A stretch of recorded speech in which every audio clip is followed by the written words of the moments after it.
أعوذ بالله من الشيطان الرجيم بسم الله الرحمن الرحيم.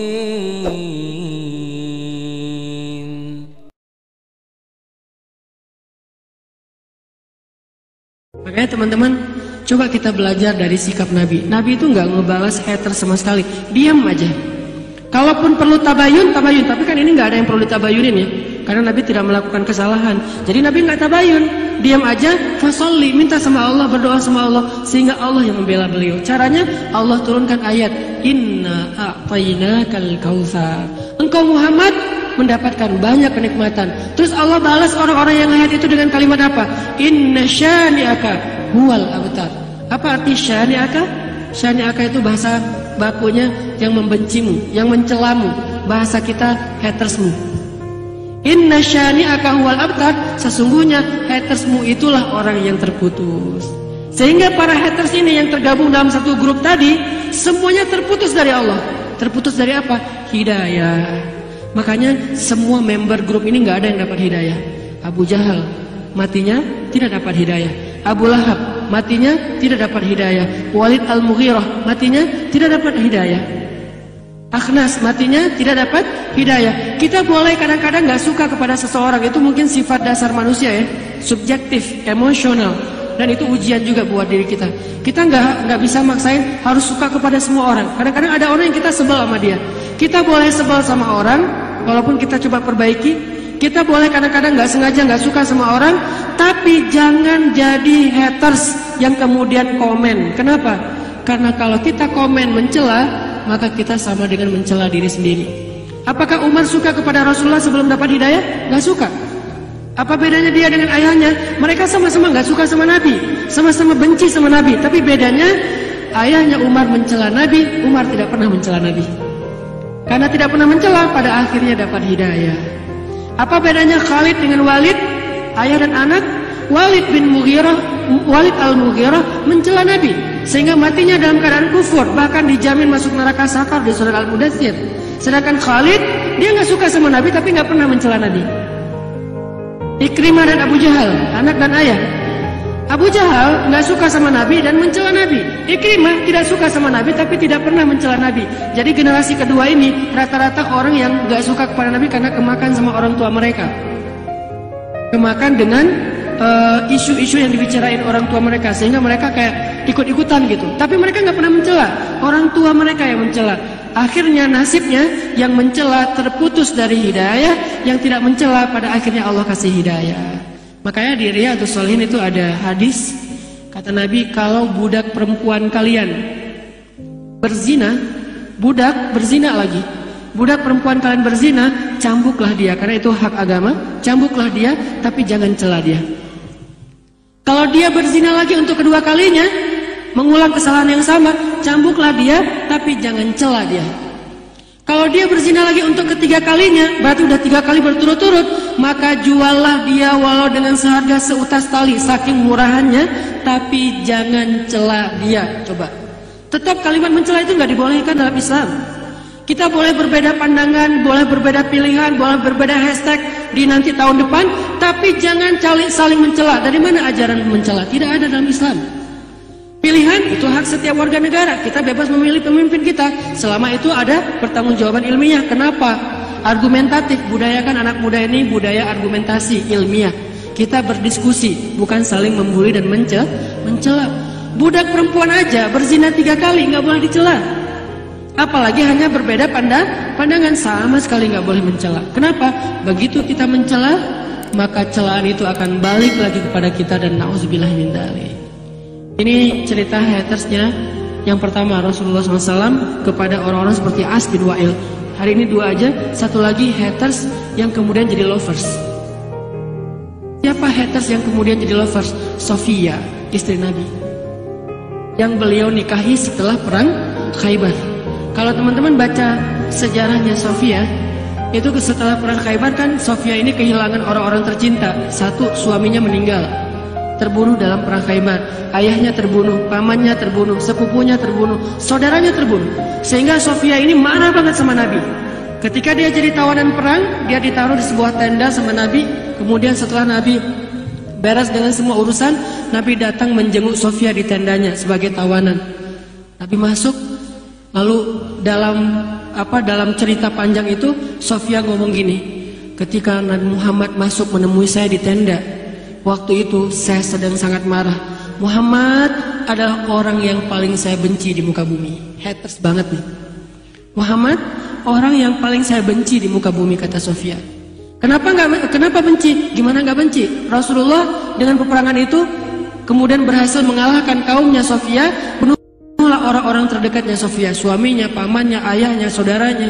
Sehingga kata Sofia, Muhammad orang yang paling saya benci. Nabi datang duduk di sebelah Sofia, didampingi beberapa orang sahabat. Nabi bertanya, bagaimana keadaanmu Sofia? Sofia tidak mau menjawab, marah, benci sama Nabi. Kalaupun mau dijawab pasti head banget tuh. Tahu gini nanya, Sofia, aku minta maaf, kata Nabi, atas apa yang menimpamu, ayahmu, suamimu, saudaramu. Disebut sama Nabi. Sofia makin gregetan, pengen balas tapi nggak tahu gimana caranya. Marah banget sama Nabi, benci banget. Sampai wajah Nabi aja nggak mau dilihat. Dia berpaling gini, diam aja. Pas ini orang marah. Terus Nabi bilang, wahai Sofia, kejadiannya begini-begini, maaf ya, kejadiannya begini, maaf ya. Nabi menjelaskan, meminta maaf, menjelaskan, meminta maaf, berjam-jam. Itu hadis panjangnya tuh. Nabi menjelaskan gimana kronologis perangnya, meminta maaf, menjelaskan alasannya, meminta maaf, menjelaskan kejadiannya, meminta maaf, sampai tiba-tiba kata Sofia, pada akhirnya beliau menjadi orang yang paling saya cintai di muka bumi. Coba, luar biasa ya. Akhlak Nabi bisa bikin cewek yang benci sama beliau jatuh cinta sama beliau. Kan keren ya. Kalau kita yang tadinya hampir jatuh cinta jadi benci. Nah ini. Nabi itu bisa bikin istri beliau yang lagi bete jadi happy. Kalau kita istri lagi happy jadi bete.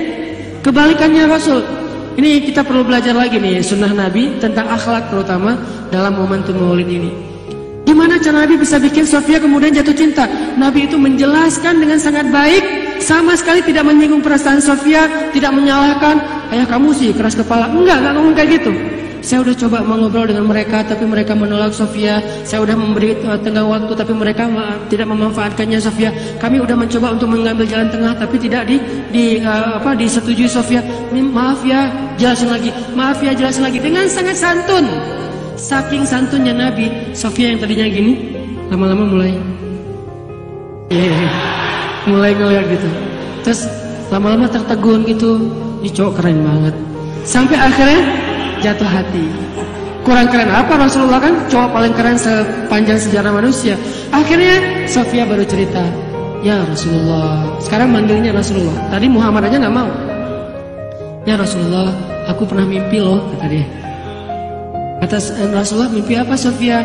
Saya mimpi sebelum terjadi perang Khaybar, di atas kota Madinah itu ada rembulan jatuh ke pangkuan saya. Oh gitu? Terus saya ceritain ke suami saya malah ditabokin, dipukul sama suami saya. Kata suami saya, jangan pernah bermimpi kamu akan jadi istrinya laki-laki yang disebut Nabi di kota Madinah. Ternyata maksud dari mimpi itu, kelak Sofia akan jadi istrinya Nabi. Ketika Sofia cerita ini, Allah SWT mengilhamkan kepada Nabi, lamar Sofia wahai Muhammad. Karena dia perempuan yang solehah, lamar dia wahai Muhammad. Nabi malu-malu mau melamar orang yang tadinya benci banget sama beliau kan.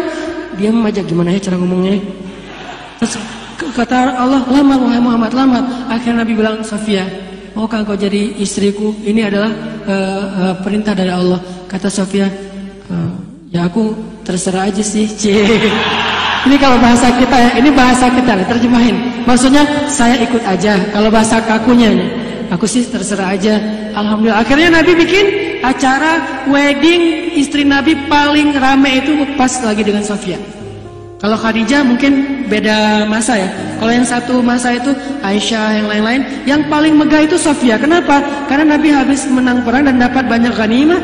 Dan Sofia ini orang kaya, sehingga acara weddingnya tuh luar biasa. WO-nya siapa? Para sahabat. Mereka jadi panitia, bikin event weddingnya Rasulullah yang luar biasa berkah gitu. Aisyah waktu itu ikut. Jadi dalam touring kali ini Aisyah yang ikut. Kan Nabi kalau mau touring itu diundi ya, istri beliau kan. Kenapa Aisyah yang paling sering ikut? Karena kalau Aisyah itu dapat jatahnya 3.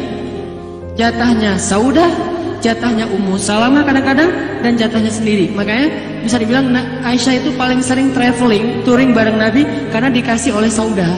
Kata Saudah, ya Rasulullah, jatah saya kasih aja buat Aisyah biar Aisyah senang. Beneran Saudah? Nggak apa-apa? Nggak apa-apa. Yeay, kalau bahasa kita ya. Jalan. Aisyah waktu itu ikut dengan Rasul. Pas tahu Rasul mau nikah dengan Sofia, Aisyah kepo kalau bahasa kita, penasaran. Secantik apa sih Sofia? Sofia waktu itu umurnya kurang lebih 17 tahun. Lagi sweet 17. 17 tahun. Aisyah waktu itu umurnya kurang lebih 16 tahun. Jadi kayak beda setahun doang mereka. Jadi Sofia itu kayak kakak kelasnya setahunnya Aisyah.